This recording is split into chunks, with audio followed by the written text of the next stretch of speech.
Origin channel, some UX, and this is Miscellaneous Miss Aries Abduction. Okay, by the channel Sarcastic production. Somebody abducted Aries? Damn. I think, it's always weird for me to hear that some god, Olympian god, was abducted. Like, okay, maybe some other god like creature abducted him or something like that, yeah. Well, they may have wounded Aries' body and spirit, but at least he still has his pride. Oh wait, alternate title, Aries and the terrible, horrible, no good, very bad day. Yeah, alright. This is gonna be fun. Aries is, I think, god of war, right? I mean, she portrays him with, I think, that, red maroon type of looking creature with glowing yellow eyes or something with rage and everything. I think, if I'm not remembering correctly, I think he's a god of war. I don't know.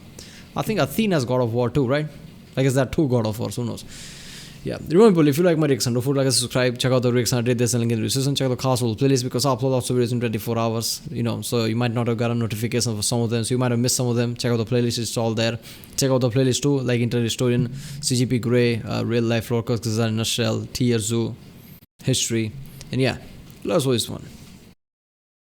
Apparently, it doesn't take much to be the Olympian family disappointment. I mean, when you consider the competition Aries deals with from his siblings, the drunken parties and the felonies and the constant murders, it's kind of impressive that Aries is the only one who seems to be actually disliked. Zeus is definitely the kind of parent who, conspicuously brags about only some of his children. Like at the family reunion, he'll be all like, "Hey, Athena, how's my favorite war god doing?" And Aries is just like one chair over. It's almost unfair, but it's also hilarious. Now, mythologically speaking, it's a little hard to tell why Aries takes so much crap from everyone. The general theory is that Aries embodies the brutality of war, the violence, the suffering, basically all the ugly, unpleasant parts. Meanwhile, Athena gets to represent the more noble parts of war: strategy, tactics, leadership, etc. A handful of smaller gods covered other aspects. So let me get this straight. That is this war that everybody agrees is a crucial part of life, alright? Alright. So, but war is also horrible. But all horrible parts just goes to Aries. And all the honorable and just glorious part goes to Athena.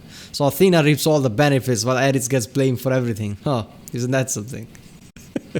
That was a glorious war, Athena. Oh, Aries, you asshole. So many people died there. So much blood and violence. Aspects of war, like Nike, goddess of victory. And while in some versions Ares is Nike's father, which is a positive connotation, on the battlefield Ares only brings 3 gods: his sons Phobos and Deimos, aka fear and terror, and his sister Enyo, war goddess of discord and strife. Ares brings all the bad stuff with him. And from this perspective, it makes sense why Ares would be vilified but still worshipped. All of these bad aspects of war are non-negotiable. You don't like them, but if you want to war, you're gonna get them. Yeah. You can't have a war without the ugly parts. That's what I'm talking about. Like, war is crucial. So you can't just have war with the glorious things and no horrible things happening. I mean, that's one of the main parts of the war. Horrible things happen a lot. But you attribute all to that to Aries, I guess. Etymologically, Ares' name might even mean ruin or bane, which I guess would make him a necessary evil. That joke would have killed it 8 years ago. Anyway, Ares gets surprisingly little press in the mythology. He doesn't really make many appearances. I mean, he's in the Iliad, but he's not exactly the leading man, and he doesn't really come out looking very good. He most commonly shows up cameoing in other stories, or in his seminal role as Aphrodite's boy toy, and there aren't really that many stories about him. That's not to say he wasn't well liked in certain circles. The Spartans loved him, unsurprisingly, and the Homeric and Orphic hymns paint a pretty flattering picture, praising his glorious strength and indomitable spirit, which is gonna make this myth pretty embarrassing. So our story begins far from Olympus in the region of Thessaly, where 2 giants, Ephialtes and Otis, are weaving a very sinister plan. Now, Ephialtes and Otis aren't your garden variety giants. They're sons of Poseidon by a mortal woman, Iphimedea, who also happens to be married to this dude, Aloeus, and in honor of their stepfather, the giants are called the Aloidae. What? Okay, so basically Poseidon banged his wife right there and produced 2 giants. So basically Poseidon talking to the, Aloeus like that, yo man, I banged your wife and have 2 giant offsprings from that.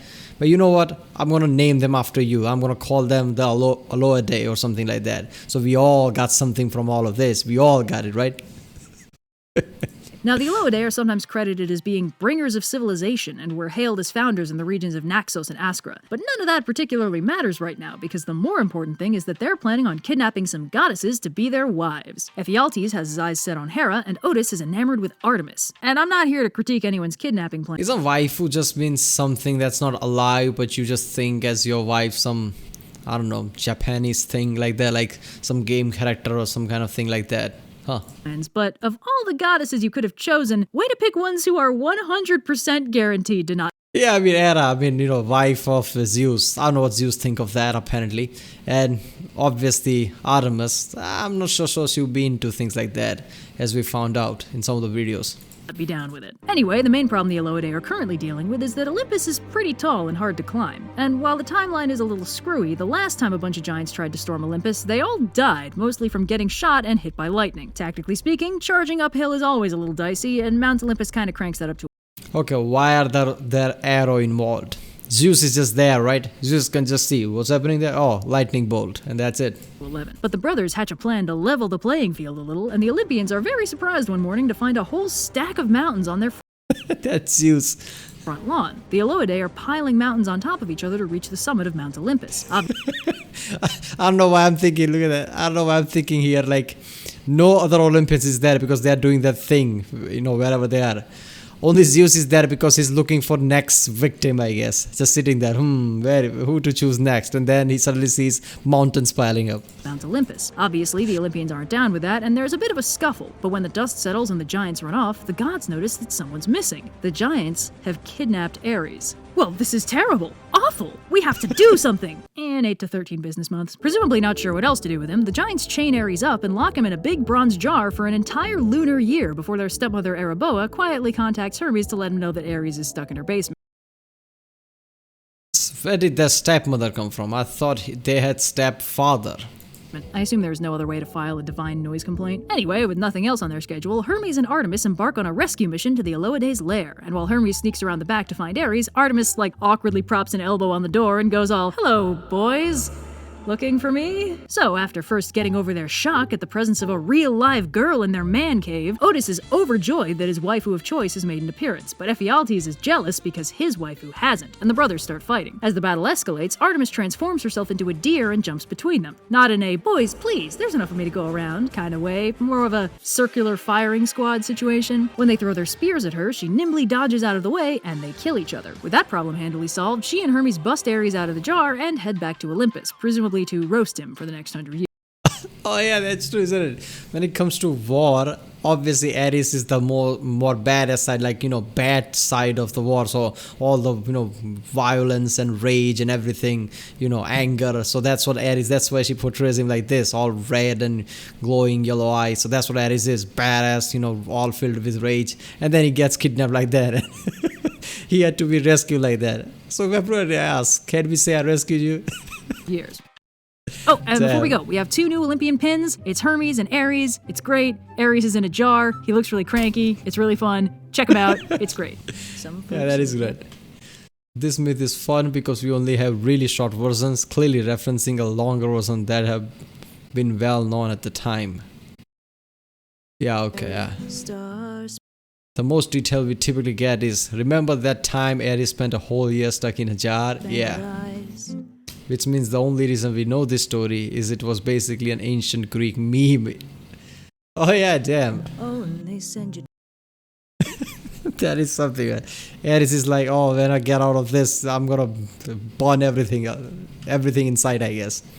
Damn, this was fun. Greek myths are fun, I don't know why.